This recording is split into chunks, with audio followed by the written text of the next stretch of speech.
Geisha terkenal karena disebut juga sebagai wanita penghibur Jepang yang punya paras wajah cantik dan tingkah laku yang sopan menyenangkan. Namun sebenarnya profesi geisha tidak sama dengan wanita penghibur yang sekaligus menemani tidur para tamunya. Geisha dulu tercipta untuk menghibur, maka mereka tidak hanya punya kulit mulus dan wajah berseri, tapi juga berkemampuan seni tingkat tinggi. Para geisha ini harus bisa menari, memainkan alat musik, dan menyanyi. Geisha juga harus berpengetahuan luas agar bisa menemani tamu-tamu mereka berbincang dengan berbagai topik pembahasan. Ternyata riasan wajah itu tidak berlaku untuk semua geisha. Gadis kecil Jepang yang cantik dan berasal dari keluarga tidak mampu biasanya akan dititipkan ke asrama geisha. Anak-anak ini baru berusia 13 tahun dan sedang dalam masa puber mereka. Mereka belum disebut geisha, tapi maiko.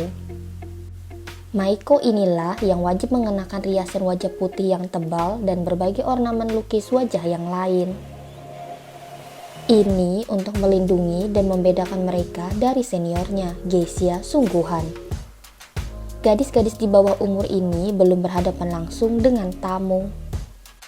Mereka masih dalam masa pelatihan hingga siap untuk disuguhkan. Cat wajah putih ini sekaligus juga simbol dari pengalaman. Makin minim pengalamannya, maka cat wajah putih ini masih tetap tebal dan harus digunakan dalam semua acara. Bagi geisha dewasa dan punya jam terbang tinggi, aturan riasan wajah mereka sedikit lebih longgar. Geisha dewasa boleh keluar dan menemui tamu dengan wajah asli mereka dan riasan tipis yang sederhana.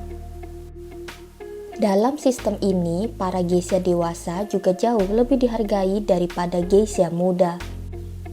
Beberapa geisha mencapai masa kejayaan mereka dan mendapat popularitas terbesar justru saat usia mereka sekitar 50 tahun. Dalam kehidupan geisha, mereka percaya bahwa mereka akan menjadi lebih cantik dan pesonanya makin matang seiring mereka tumbuh dewasa. Makin tua seorang geisha, wajah mereka makin terbuka tanpa riasan dan menampilkan kepolosan serta kecantikan asli geisha. Biasanya, para geisha diperbolehkan melepas riasan mereka setelah berusia 30 tahun. Sejak saat itu, mereka juga belajar untuk mengeluarkan pesona alami mereka dalam memikat para tamu.